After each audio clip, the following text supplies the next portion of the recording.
விதவிதமான அரசியல் தலைவர்களை தமிழ்நாட்டு மண்ணு பார்த்துருக்குது. வினோதமான அரசியல் தலைவர்களையும் பார்த்துருக்குறாங்க, வினோதமான அரசியல் முடிவுகளையும் பார்த்துருக்குறாங்க.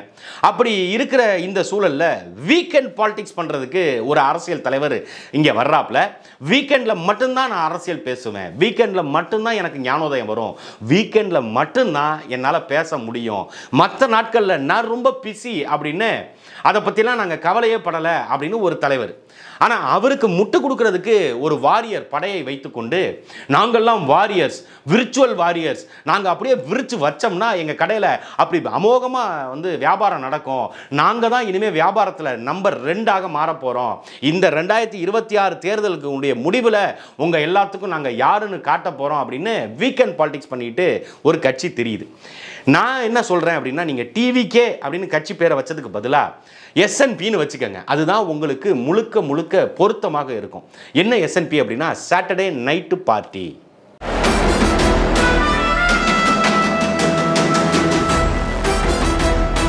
அனைத்துவர்களுக்கும் அசுரன் வணக்கம்.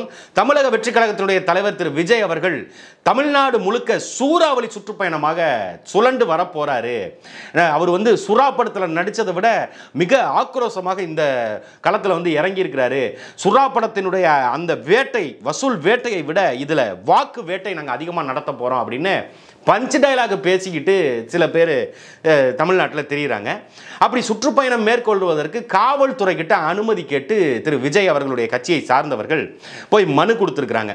அப்படி அந்த மனுவை பார்க்கும் பொழுது இதுதான் அவருடைய சுற்றுப்பயணத்தினுடைய வழித்தடங்கள் அப்படின்னு போட்டிருக்கிறாங்க. அதில் எல்லா நாட்களும் பார்த்தீங்கன்னா அதிகமாக சனிக்கிழமை, ஒரே ஒரு ஞாயிற்றுக்கிழமை. ஏன்னா அன்னைக்கு ஞாயிற்றுக்கிழமை அன்னைக்கு வேற வேலை இல்லை அப்படிங்கிறதுனால இதுக்கு ஒத்துக்கிட்டாங்களா என்னங்கிறது தெரியல. உண்மையிலுமே தமிழக வெற்றி கழகத்தினுடைய தலைவர் விஜய் அவர்களுக்கு எவன் இந்த ஐடியாவை கொடுக்குறான், எதனால இந்த மாதிரியெல்லாம் அவர் நடந்துக்கிறாரு அப்படிங்கிறது நமக்கு தெரியல.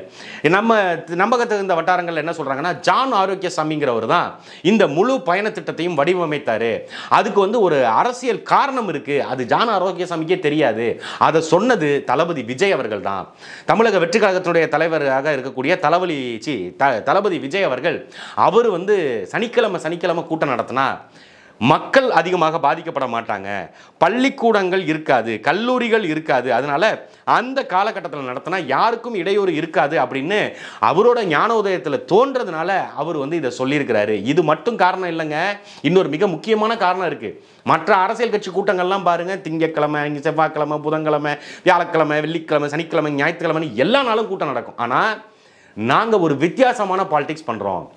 எதனால சனிக்கிழமையை தேர்ந்தெடுத்தோம் அப்படின்னா, சனிக்கிழமை தளபதி விஜய் அவர்கள் பேசினாரு அப்படின்னா ஞாயிற்றுக்கிழமை அதை எல்லாரும் வீட்டில் உட்காந்து கேட்பாங்க.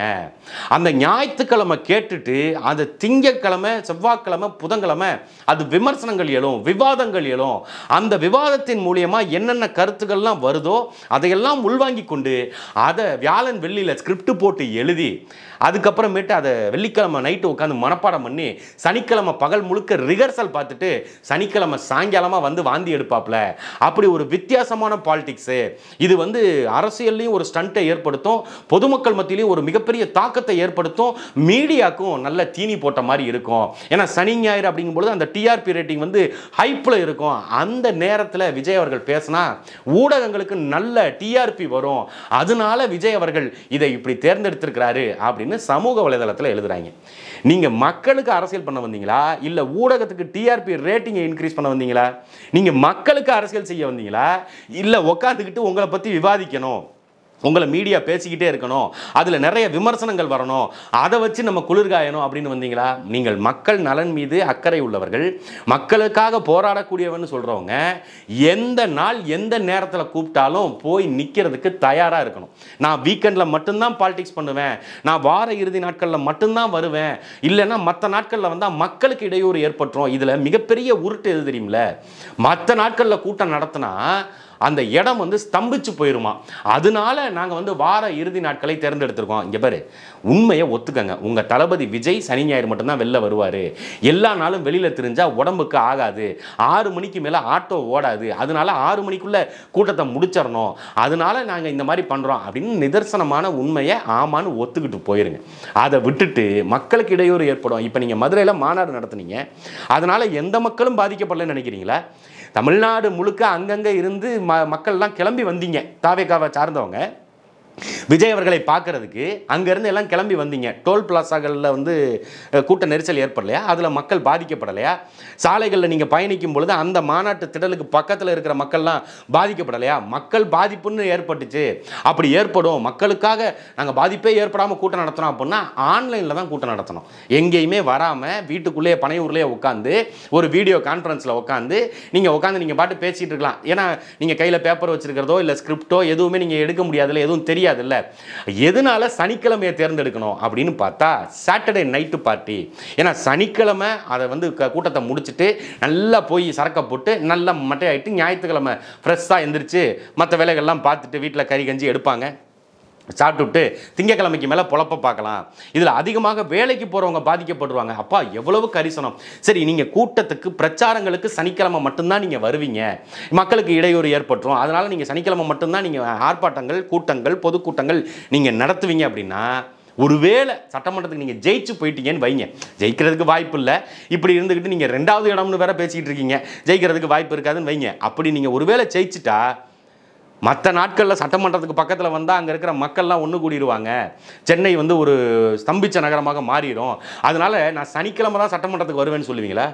சனிக்கிழமை சட்டமன்றம் லீவு, ஞாயிற்றுக்கிழமை சட்டமன்றம் லீவு. சட்டமன்ற கூட்டத்தொடர் அப்படிங்கிறது மற்ற வேலை நாட்களில் தான் நடக்கும். அப்போ சட்டமன்றத்துக்கு போகாமல் இருப்பீங்களா? அப்போ உங்களை நம்பி எப்படி மக்கள் வாக்கு செலுத்துவாங்க? சரி, இந்த கூட்டங்கள், மாநாடுகள் இதெல்லாம் நீங்கள் சனிக்கிழமை நடத்திடுவீங்க. இந்த ஆர்ப்பாட்டம், போராட்டம் அதெல்லாம் எப்படி? அதுவும் சனிக்கிழமை தானே.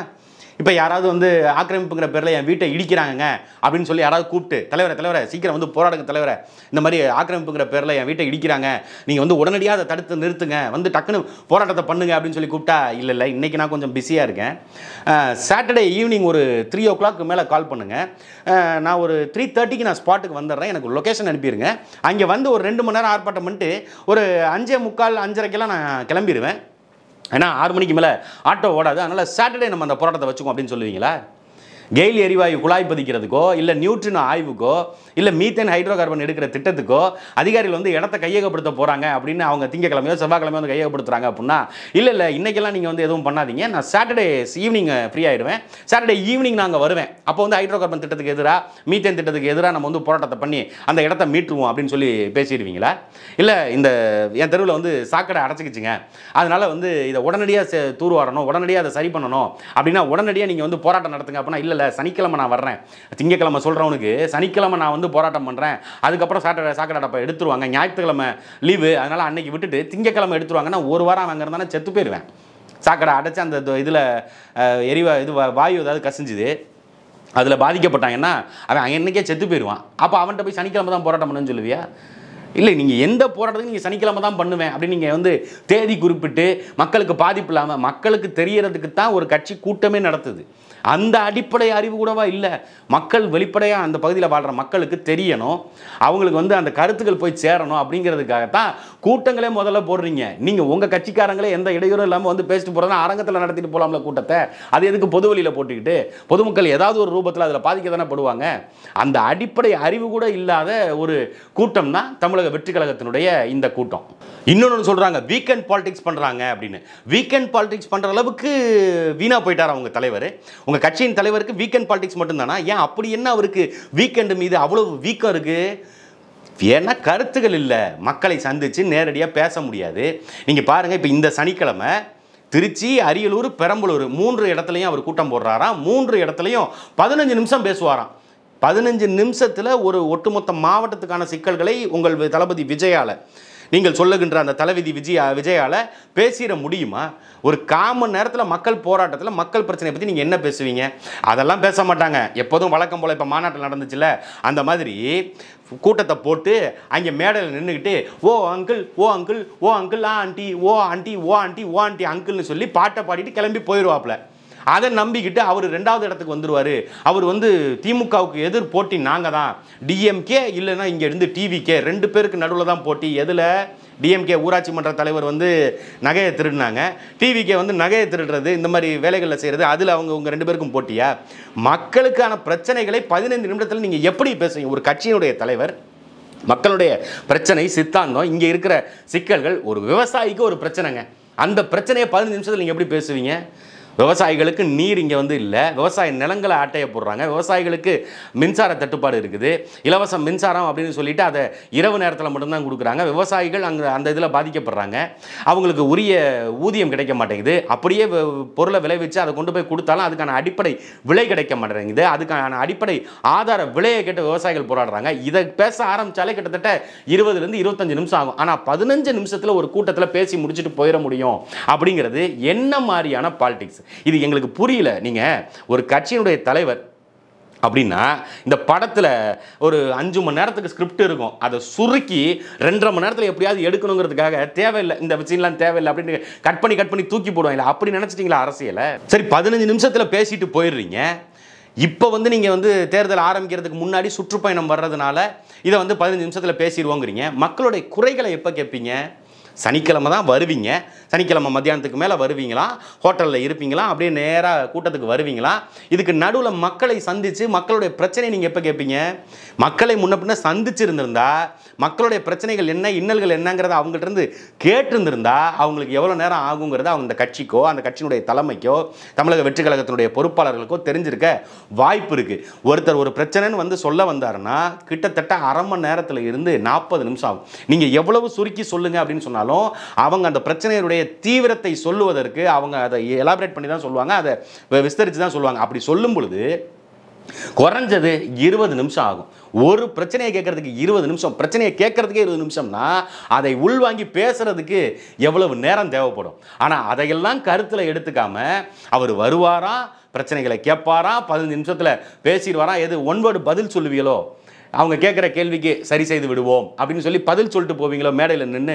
அப்படி சொன்னாலுமே 1000 பிரச்சனை இருக்குது. இப்போ நீங்கள் திருச்சி மாவட்டம்னு எடுத்துக்கிட்டிங்கன்னா அதில் 1000 பிரச்சனை இருக்குது.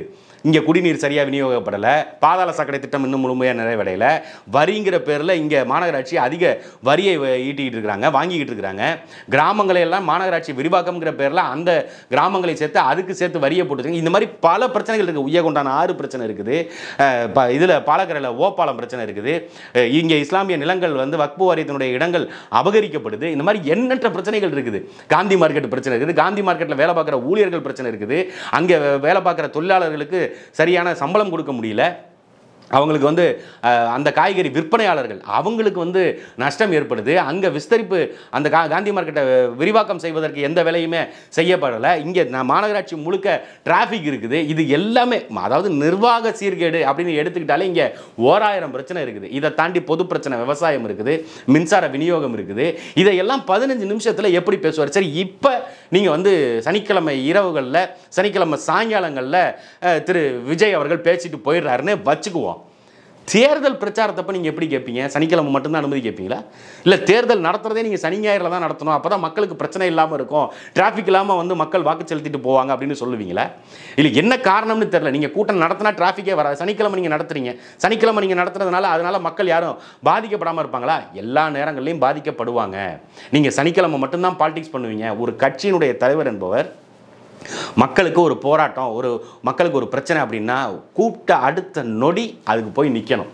அதுதான் அந்த கட்சி தான் வளரும். நீங்கள் 1967 வரலாறு திரும்புகிறது, அண்ணா அவர்கள் வந்து ஆட்சியை பிடிச்சது மாதிரி திடீர்னு ஒரு மாற்றம் ஏற்பட்டு நாங்கள் வந்து அதிகாரத்தில் உட்காந்துருவோம், இந்த எஸ்என்பி சாட்டர்டே நைட்டு பார்ட்டி டிவிக்கு அவங்க வந்து நாங்கள் ஆட்சி அதிகாரத்தில் உட்காந்துருவோம், 2வது இடத்துக்கு வந்துடுவோம் அப்படின்னு நீங்கள் பேசுகிறீங்கல்ல. 1967க்கு முன்னாடி அண்ணா எத்தனை இடங்களுக்கு பயணிச்சிருக்கிறாரு, எவ்வளவு நேரம் பேசியிருக்கிறாரு, எவ்வளவு கூட்டங்கள் பேசியிருக்கிறாரு, அவருடைய உரை வீச்சு ஏதாவது கேள்விப்பட்டிருக்கீங்களா? எதுவும் தெரியாது. ஆனால் 67 நாங்கள் திரும்பிடுவோம், 67 திருப்பிடுவோம். நீங்கள் 67லாம் திருப்ப முடியாது. உங்கள் வண்டியை வேணால் உங்கள் இஷ்டத்துக்கு நீங்கள் திருப்பலாம், உங்கள் கட்சியினுடைய கொள்கையை வேணால் உங்கள் இஷ்டத்துக்கு திருப்பலாம். பாஜக கொள்கை எதிரி, திமுக அரசியல் எதிரி அப்படின்னு வண்டியை எங்கிட்டு வேணாலும் திருப்பலாம். ஆனால் வேற எதையும் உங்களால் வரலாறை திருப்ப முடியாது. இதில் இன்னொரு விஷயம், திமுக அரசு வந்து ஒடுக்குமுறை செய்யுதுங்க. யாரு? டிவிகேவில் இருக்கிறவங்க, தமிழக வெற்றி கழகத்தில் இருக்கிறவங்க, விஜய் கட்சியில் இருக்கிற அந்த உடன்பிறப்புகள்லாம் வந்து கொந்தளிக்கிறாங்க. இவ்வளவு நெருக்கடியை ஒரு அரசு கொடுக்கலாமா? நாங்கள் என்னங்க பண்ணோம், அங்கிள்னு சொல்லி பேசிட்டாரு, அதுக்காக இவ்வளவு நெருக்கடியாக கொடுக்கறது அப்படின்னு சொல்லி ஒரு பக்கம் கேள்விகளை கேட்குறாங்க. காவல்துறை எது கேட்டாலும் அனுமதியை மறுத்துக்கிட்டே இருக்கிறாங்க அப்படின்னு. இப்போ திருச்சின்னு எடுத்துக்கிட்டா, திருச்சியில் கூட்டம் போடுறதுக்குன்னு ஒரு சில இடங்கள் இருக்குது. நீங்கள் ஏன் வந்து சத்திரம் பஸ் ஸ்டாண்டையும் மரக்கடையும் மட்டும் பிடிச்சி தொங்கிக்கிட்டு இருக்கணும்? அதில் உள்ள சூட்சமம் என்ன? அது திருச்சி கிழக்கு சட்டமன்ற தொகுதியில் வருது. எதனால திருச்சி கிழக்கு சட்டமன்ற தொகுதியை டார்கெட் பண்ணி இந்த கூட்டத்தை நடத்தியே ஆகணும் அப்படின்னு கேட்குறீங்க. சரி, திருச்சி கிழக்கு சட்டமன்ற தொகுதிக்குள்ளே நீங்கள் கூட்டம் நடத்துகிறதா இருக்கட்டும். ஈபி ரோடுன்னு ஒரு பகுதி இருக்குது. அந்த ஈபி ரோட்டுக்கு பின்னாடி என்எஸ்பி லித்தோஸ்க்கு பக்கத்தில் மேடை போடுறதுக்கு கூட்டம் நடத்துறதுக்கு அனுமதி இருக்குது. அங்கே கூட்டத்தை நடத்தலாமே.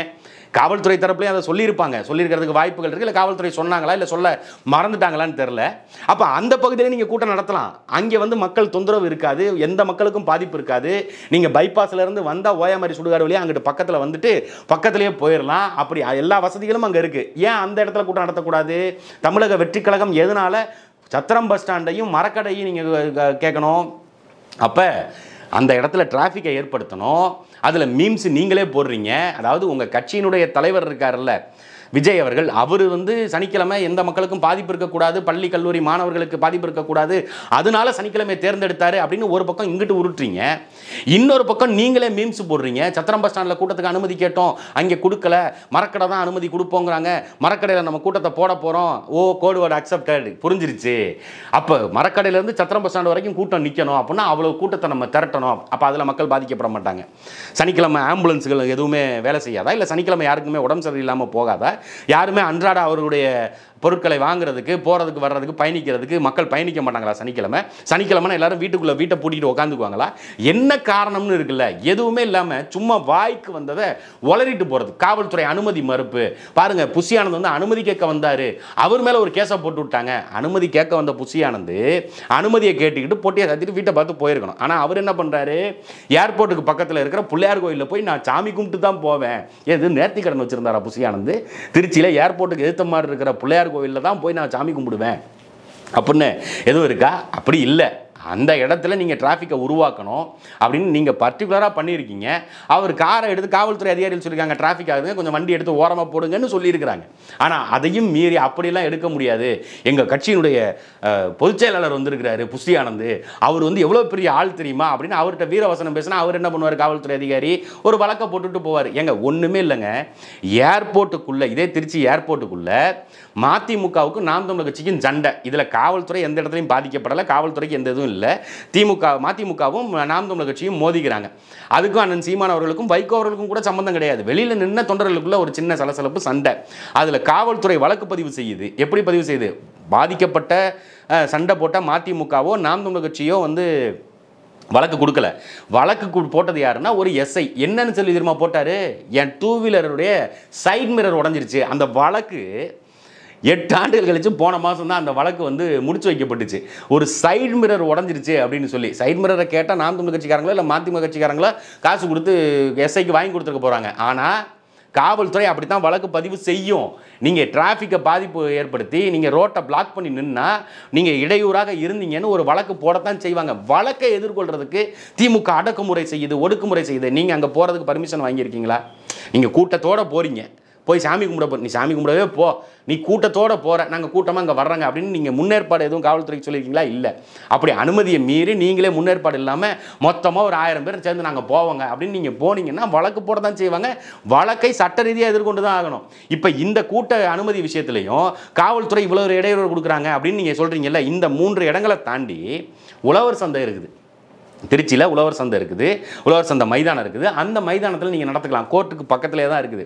ஆனால் அது மேற்கு தொகுதிக்குள்ளே போயிடும். அதே மாதிரி இங்கே திருச்சிக்குள்ளே காவல்துறை அனுமதி கொடுக்கக்கூடிய இடங்கள் நிறையா இருக்குது. ஆனால் எங்களுக்கு அங்கெல்லாம் வேணாம், எங்களுக்கு இங்கே தான் வேணும் அப்படின்னு பர்டிகுலராக கேட்குறது எதையோ உணர்த்துற மாதிரி இருக்குது. ஒருவேளை விஜய் அவர்கள் திருச்சி கிழக்கு தொகுதியில் நிற்கிறாரோ அதனால தான் வந்து நீங்கள் திருச்சி கிழக்க மையமாக வச்சு அதுவும் அதோட ஹாட்டாக இருக்கிற அந்த மரக்கடை பஸ் ஸ்டாப்பில் தான் நாங்கள் கூட்டத்தை போடுவோம் அப்படின்னு அதனால தான் கேட்குறீங்களோ? சரி, வந்ததும் வந்தீங்க, ஏன் புஷியானது தான் வந்து அனுமதி வாங்கணுமா?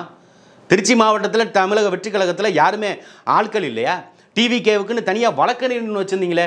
இனிமேல் எந்த பிரச்சனையாக இருந்தாலும் சட்ட போராட்டம் நடத்தி அதை வெற்றி காணுவோம் அப்படின்லாம் நீங்கள் விர்ச்சுவல் வாரியர்ஸ் வந்து பதிவெல்லாம் போட்டிங்களே. வழக்கறிஞர் அணி தொடங்கிட்டோம், வழக்கறிஞர் எல்லாரும் கொத்தா வந்து சேர்றாங்க அப்படின்னு. அந்த வழக்கறிஞர் நீ வீக் ஆயிடுச்சா? ஏன் அவங்கள வச்சு நீங்கள் அனுமதி வாங்கலை?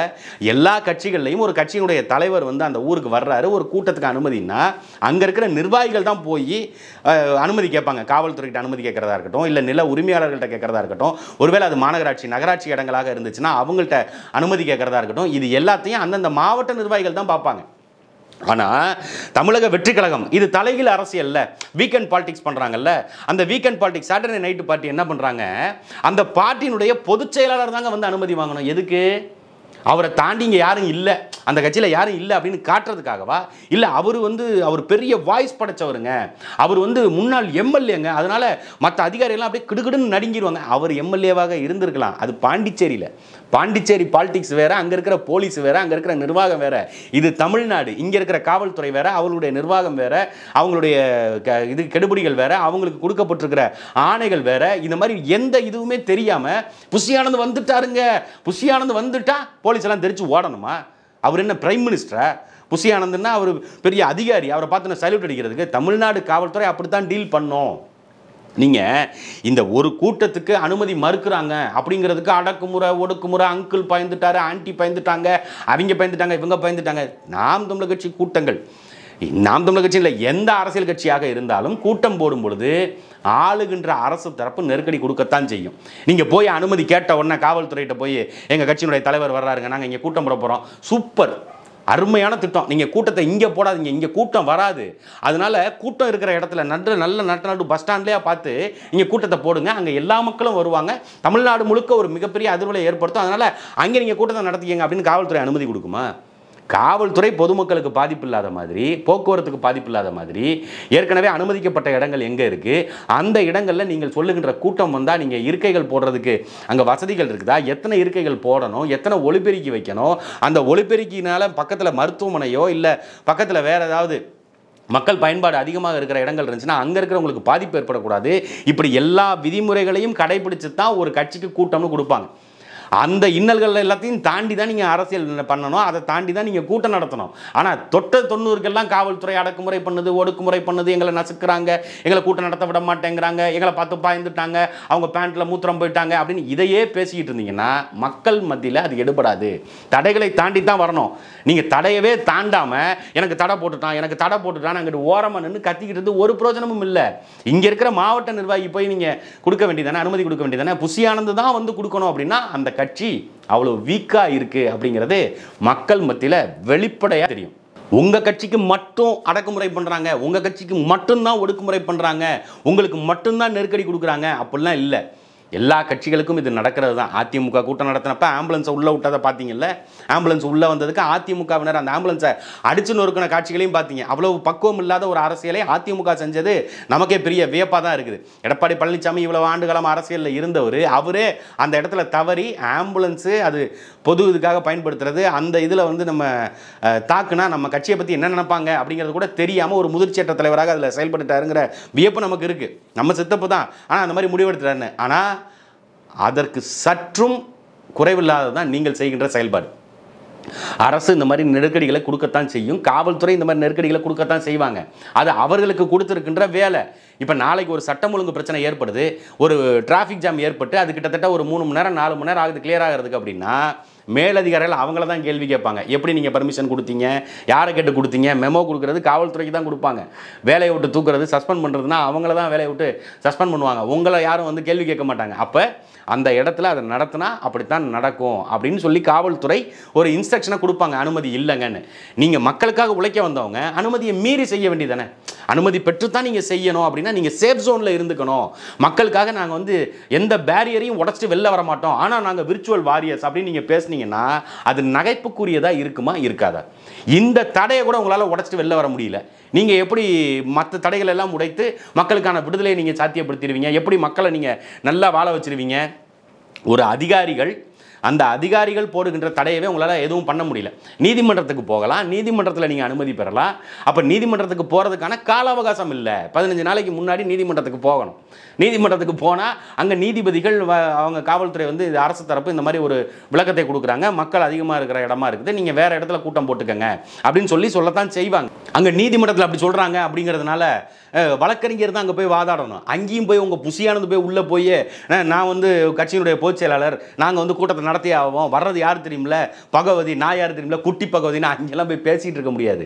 அப்போ நீதிமன்றம் வழிகாட்டுதல் படி ஒன்று கூட்டத்தை நடத்தணும், இல்லை காவல்துறை அனுமதியை மீறி நீங்கள் கூட்டத்தை நடத்தணும். இது ரெண்டில் ஏதாவது ஒன்று பண்ணணும். அதை விட்டுட்டு ஓரமாக உட்காந்து ஒப்பாரி வச்சு எந்த பயனும் இல்லை, எந்த பிரயோஜனமும் இல்லை. திமுக வந்து இவ்வளவு நெருக்கடியை கொடுக்குதுங்கிறீங்க, பாஜகலாம் இதை விட அதிகமான நெருக்கடிகளை வட மாநிலங்களில் மற்ற கட்சிகளுக்கு கொடுத்துக்கிட்டு தான் இருக்குது. திமுக மட்டும் இல்லை, அதிமுக அதிகாரத்தில் இருந்தாலும் இந்த மாதிரி கட்டுப்பாடுகள், இந்த மாதிரி விதிமுறைகள், இந்த மாதிரி கொடுக்கப்படுறது இயல்பு தான். அதை எந்த இடத்துல அவங்கள நீங்கள் பேசி இல்லைங்க இந்த இடத்துல நாங்கள் இவ்வளோ போட்டுக்கிறோம், போக்குவரத்து பாதிப்பு ஏற்படுமா, அதை நாங்களே சரி செஞ்சுக்கிறோம், அப்படி உங்களால் ஏதாவது சொல்லி செய்ய முடியுமா? போக்குவரத்தை சரி செய்கிறது முதல்ல உங்கள் கட்சிக்காரனை உங்களால் கண்ட்ரோல் பண்ண முடியுமா? உங்கள் கட்சிக்காரனே உங்களால் கண்ட்ரோல் பண்ண முடியாது. அதுக்கே நீங்கள் பவுன்சர்ஸை வச்சு மேலே ஏறினா கீழே தள்ளி விடுறது, தூக்கி எறிகிறது, அந்த மாதிரி வேலையை தான் தமிழக வெற்றி கழகம் செய்யுது. அப்போ அரசியல் முதிர்ச்சி முதல்ல பெறுங்க.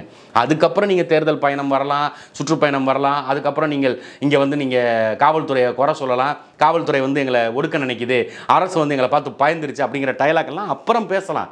முதல்ல கொஞ்சமாவது அரசியல் புரிதல், அரசியல்னா எப்படி இருக்கும் அப்படிங்கிறத தெரிஞ்சுக்கிட்டு அரசியல் பண்ணுங்கள். வீக்கெண்ட் பாலிடிக்ஸ் பண்ணுறோம், சாட்டர்டே நைட்டு மட்டும்தான் பாலிடிக்ஸ் பண்ணுவோம் அப்படிங்கிறத முதல்ல மாற்றிடுங்க. அப்படி நீங்கள் அதை மாற்றலை அப்படின்னா டிவி கேங்கிறத SNP சாட்டர்டே நைட் பார்ட்டி அப்படின்னு மாற்றிக்க.